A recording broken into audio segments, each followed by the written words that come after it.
यदि तपाईहरु पनि कालिन्चोक सैलुङ फ्रीमा घुम्न चाहनुहुन्छ भने आजै हामीले YouTube च्यानल खोलिसकेको छौं र यो च्यानललाई चाहिँ हजुरहरुले सब्स्क्राइब गर्नुपर्ने हुनेछ र हाम्रो च्यानलको नाम रहेको छ प्रभु एडभेन्चर ट्राभल एन्ड टुर। यसमा चाहिँ जम्मा हाम्रो एउटा मात्र भिडियो छ र यही भिडियोमा गएर हजुरले कमेन्ट र सब्स्क्राइब गर्नुपर्ने छ र यो सब्स्क्राइब गर्नु हुने मध्ये 2 जनालाई चाहिँ हामी यो वर्ष कालिन्चोक सैलुङ टुर 2 जनालाई फ्री टिकट दिदै छौं र यो प्याकेज चाहिँ जम्मा 1 नाइट 2 डेज को रहने छ भने पहिलो दिन हामी काठमाडौँबाट बिहान 5 बजे हिँडेर सैलुङ 10 बजे पुग्ने छौं र 10 बजे चाहिँ हाम्रो सैलुङमा लन्च हुनेछ र सैलुङको मिनी ग्रेट वाल भनेर चिनिने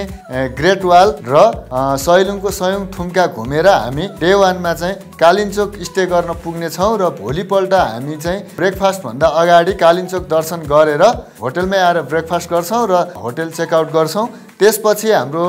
दोलखा भीमसेन दर्शन गरेर हामी काठमाडौँ फर्किनेछौं र यो 1 नाइट 2 डेज को प्याकेज हजुरहरुले लिन चाहनुहुन्छ भने पर पर्सन बसबाट 3500 मात्र छ भने स्कर्पियोबाट पर पर्सन 5000 मात्रै छ। हजुरहरुले यो 2 दिनको छोटो समयलाई कालिन्चोक सैलुङ टुर गरेर एकदमै स्मरणीय बनाउन सक्नुहुनेछ। प्रभु एडभेन्चर ट्राभल एन्ड टुरलाई सब्स्क्राइब गर्न नबिर्सिनु होला।